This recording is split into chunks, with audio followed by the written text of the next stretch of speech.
बिस्मिल्लाहिर्रहमानिर्रहीम। लाखों करोड़ों दरूद आप सल्लल्लाहु अलैहि वसल्लम पर और आपकी आल पर। नाज़रीन, आज का हमारा लेक्चर जो है वो है इल्लीगल डिटेंशन बाय पुलिस। अगर कोई पुलिस ऑफिसर किसी बंदे को इल्लीगली गिरफ्तार कर लेता है तो उस बंदे को क्या रेमेडीज़ जो हैं वो अवेलेबल होंगी। आज की वीडियो में हम ये सारी चीज़ को डिस्कस करेंगे, तो पूरी वीडियो देखिए ताकि आपको सारी बात की जो है वो समझ आ सके। तो आइए बिना टाइम ज़ाया करें आज का अपना लेक्चर स्टार्ट करते हैं। नाज़रीन, हर बंदे को लिबर्टी और फ्रीडम जो है वो हासिल है पाकिस्तान में, और ये लिबर्टी और फ्रीडम जो है ये दी गई है पाकिस्तान के कॉन्स्टिट्यूशन आर्टिकल 10 में। इसमें safeguard as to arrest and detention जो है वो मुहैया किया गया है पाकिस्तान की पब्लिक को, कि कोई भी अदारा या कोई शख्स किसी शख्स को या कोई भी ऐसी जो है एजेंसी किसी भी आदमी को बग़ैर किसी वजह के जो है वो गिरफ़्तार नहीं कर सकती, और ना ही कोई बंदा किसी बंदे को हब्स बेजा में रख सकता है। नाज़रीन, आज मैं आपको बताऊंगा कि अगर कोई पुलिस ऑफिसर आपको या किसी बंदे को बिला वजह गिरफ़्तार करके जेल में रखता है या उसको थाने में बंद कर देता है, तो उस बंदे को, उस पुलिस वाले के ख़िलाफ़ क्या रेमेडीज़ अवेलेबल होंगी, कैसे हम बच सकते हैं और कैसे हम लोग जो है वो जेल से बाहर आ सकते हैं। सबसे पहले तो ये कि अगर पुलिस ऑफिसर आपको थाने में बुलाता है तो उसका एक प्रॉपर लीगली एक तरीक़ाकार होता है।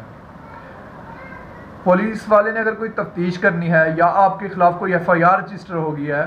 तो उसने आपको जो थाने में बुलाना है तो वो आपको डायरेक्टली उठा के थाने नहीं ले जाएगा, बल्कि उसने आपको एक समन इशू करेगा या आपको पहले इन्फॉर्म करेंगे कि आप थाने में आएँ, और आप खुद जो है वो थाने में जाएंगे और वहाँ जाके आप पेश होंगे। तो यहाँ पे एक बात मैं कहता चलूँ कि अक्सर हमारे यहाँ ये होता है कि जो लोग हैं उन्हें पुलिस वाले बिला वजह उठा के ले जाते हैं, या किसी इलाके के चौधरी के कहने पे जो हमारा रिवाज है, या किसी वडेरे के कहने पे जो है वो आम आदमी को जो पुलिस आती है गिरफ़्तार करती है और थाने में ले जाती है, और बिला वजह 2-3 दिन जो है जेल में या थाने में उन्हें बिठाए रखते हैं और बाद में उन्हें वो उसी चौधरी या वडेरे के कहने पर छोड़ दिया जाता है। तो नाज़रीन, ऐसा बिल्कुल नहीं होना चाहिए। अगर कोई पुलिस ऑफिसर ऐसा करता है तो उसके ख़िलाफ़ आप एक्शन ले सकते हैं, जिसे हम आगे चल के अभी डिस्कस करेंगे। लेकिन अभी आपको मैं बताता चलूँ कि अगर पुलिस वाले ने आपको तलब किया है तो आप अब जा रहे हैं, आपको सबसे पहले उसने जो लीगली वे अडॉप्ट करना है वो आपको समन करेगा कि आप जी पेश हो, आपके ख़िलाफ़ ये FIR रजिस्टर हो गया या ये आपके ख़िलाफ़ एप्लीकेशन आई है। अगर नहीं तो वो आपको ये समन इशू करेगा कि आपको फ़लाँ केस में इन्वेस्टिगेट करना है, काइंडली आप हमारे साथ तावन करें, थाने में आए, या वो आके कोई कांस्टेबल के हाथ अपना पैगाम देते हैं और आप थाने जाते हैं। अब आप थाने चले गए, आपसे उसने इन्वेस्टिगेट कर लिया, इन्वेस्टिगेशन की पुलिस ऑफिसर ने। अब आप वहाँ जाकर इन्वेस्टिगेट में शामिल होकर जब आप निकलने लगे तो उससे पुलिस ऑफिसर से आप ये कहें कि काइंडली आपने क्या रोज़नामचे में मेरा नाम और मेरे आने की वजह दर्ज कर ली, ये आपका हक है, आपका राइट है, आप ये पूछ सकते हैं पुलिस वाले से। अब क्या है, पुलिस वालों के पास थाने में 25 तरह के रजिस्टर होते हैं, जिसमें से एक रोज़नामचा रजिस्टर होता है जिसमें पुलिस वालों ने दर्ज करना होता है कि आज हमारे पास फ़लाँ बंदा आया, हमने उससे फ़लाँ चीज़ पे इन्वेस्टिगेट किया और कब आया और कब वो यहाँ से चला गया। ये आप पूछ सकते हैं, ये आपका हक है। दूसरा, अब आपको मैं बताता चलूँ, अगर आपको पुलिस ने पकड़ लिया है, आपको उसने बिला वजह बंद कर दिया है, तो वो आपको ज़्यादा से ज़्यादा जो है ना वो 24 घंटे तक जेल में रख सकता है। इसके बाद उसने लीगली तौर पे आपको मजिस्ट्रेट के सामने बिफोर दी मजिस्ट्रेट उसने पेश करना होता है। अगर वो ऐसा नहीं करते तो वो कानून की खिलाफ वर्जी कर रहे हैं। अब ये एक और बात मैं बता दूं आपको कि अगर कोई केस जो है वो आपके खिलाफ रजिस्टर हो चुका है, आप को जो है पुलिस ने तलब किया है या आपको उन्होंने समन दिया है, या वो अगर वो जो है कोगनाइजेबल ऑफेंस है तो पुलिस आपके लिए अरेस्ट करने के लिए आपको वो छापे मारी है, तो आपको सबसे पहले जो है एक वकील से रब्ता करना है और आपको प्री अरेस्ट बेल लेनी है। प्री अरेस्ट बेल आपकी जब मंजूर हो जाएगी तो आपको वहाँ कोर्ट से रोबकार इशू करवा के और फिर उसे साथ लेके फिर आप थाने जाएं और उन्हें जाके वो दिखाएंगे जी आप मुझे गिरफ्तार नहीं कर सकते, ये मेरी प्री अरेस्ट बेल है, और अब बताएं आपने मुझे किस मामले में जो है वो दर्ज किया, या आपने जो भी अपने बारे में सफाई देनी हो कि ये केस झूठा है या जो भी है। इन्वेस्टिगेट में या इन्वेस्टिगेशन में आप जब शामिल होंगे तो आप वो बातें उन्हें बताएंगे, लेकिन वो आपको अरेस्ट नहीं कर सकते। इसके बाद आ जाते हैं नाजरीन, अगर पुलिस वाले आपको इलीगली जो है वो गिरफ्तार कर लेते हैं 24 घंटे में आपको मजिस्ट्रेट के सामने पेश भी नहीं कर रहे, आपको उन्होंने गिरफ्तार किए रखा और बाद में आपको जो है किसी के कहने पे या जो भी उनका इलीगल मोटिव था वो उन्होंने पूरा करके आपको जो है छोड़ दिया। तो अब आपके पास क्या रेमेडी है, आप 491 CRPC की आप एप्लीकेशन फाइल कर सकते हैं सेशन जज को उन पुलिस वालों के खिलाफ या उस पुलिस वाले के खिलाफ जिसने आपको इलीगली गिरफ्तार रखा और आपको विदिन 24 आवर्स मजिस्ट्रेट के सामने पेश नहीं किया। आप उसके खिलाफ 491 CRPC की एप्लीकेशन जो है वो फाइल कर सकते हैं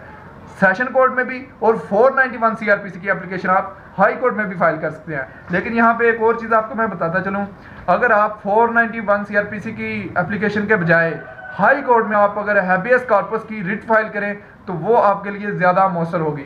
अब दूसरी बात यह है कि वैसे भी अगर आपने 291 CRPC के सेक्शन के तहत भी अगर आपने पिटीशन जो है वो फाइल करनी है तो वो सेशन कोर्ट के बजाय आपको हाई कोर्ट में फाइल करनी चाहिए, क्योंकि अक्सर होता यह है कि जब हम लोग सेशन कोर्ट में पिटीशन फाइल करते हैं 491 की तो अदालत का जो अमला है वो पुलिस के साथ मिला होता है, वो साइड पे होते हैं, जैसे ही उन्हें पता चलता है वो बता देते हैं पुलिस वालों को। और अगर बंदा उन्होंने इलीगली गिरफ्तार करके अपने पास रखा हुआ है तो वो उस बंदे को पुलिस जो है उस जगह से जो है वो गायब कर देती है। और जब हमें पुलिस अमला जो भेजती है अपने साथ,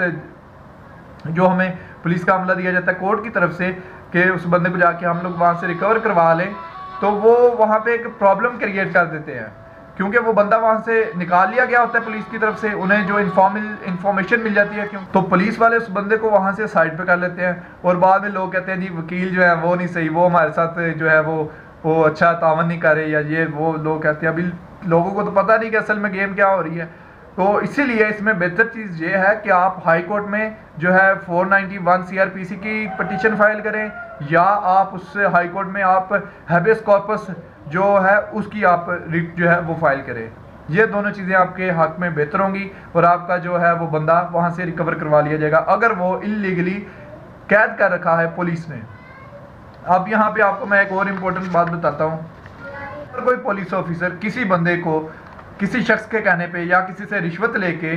जो है वो इलीगली किसी बंदे को जेल में 2, 3, 4 दिन बिठाए रखे या उसको थाने में बंद कर देता है, तो उसके खिलाफ क्या है जी, पुलिस को भी सबसे पहले तो कानून के अंदर रह के काम करना होता है। तो वो वायोलेशन कर रहा है पुलिस ऑर्डर 2002 की भी, तो ऐसे पुलिस ऑफिसर को ना सिर्फ आप 5 साल कैद करवा सकते हैं बल्कि उसके खिलाफ आप डिपार्टमेंटल इंक्वायरी भी लगवा सकते हैं, उसको उसकी नौकरी से भी हाथ धोना पड़ सकता है, उसको 5 साल कैद भी हो सकती है और जुर्माना भी हो सकता है। तो अब इसके जो प्रोसीजर है उसके खिलाफ कार्रवाई का वो क्या आ जाता है जी, वो मैं आपको बताता हूँ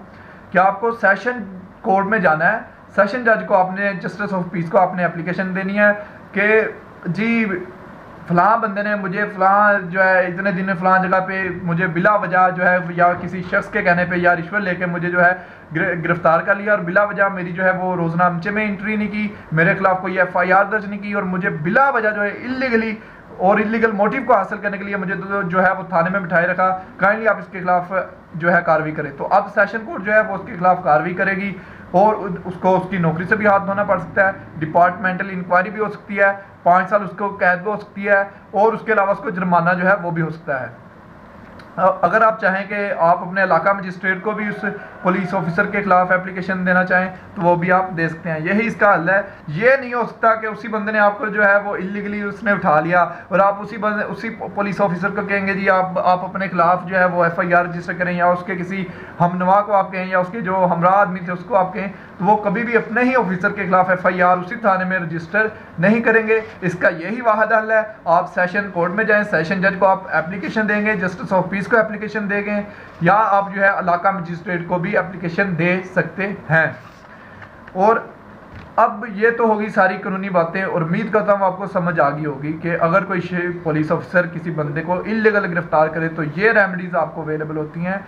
और अगर आपको जो है वो प्रॉपर तरीके से बुला रहा है और आपके खिलाफ FIR रजिस्टर हो चुकी हुई है, आपको प्री अरेस्ट बेल लेनी है। अगर आप बेल नहीं ले पाते, पुलिस वालों ने आपको गिरफ्तार कर लिया, तो अब आपके पास सिर्फ एक ही रास्ता जो है वो मौजूद है जेल से बाहर आने का, वो ये है कि आपको जो है पोस्ट अरेस्ट बेल जो है जिसे हम कहते हैं जमानत बाद गिरफ्तारी, वो आपको सेशन कोर्ट से जो है वो हासिल करना होगी और यही उस जेल से उस पुलिस वाले से निजात हासिल करने का और बाहर आने का एक वाहिद जरिया है। उम्मीद करता हूँ आपको हमारी आज की वीडियो पसंद आई होगी। हमारे चैनल को सब्सक्राइब करें और प्रेस करें बेल आइकन को ताकि आपको हमारी हर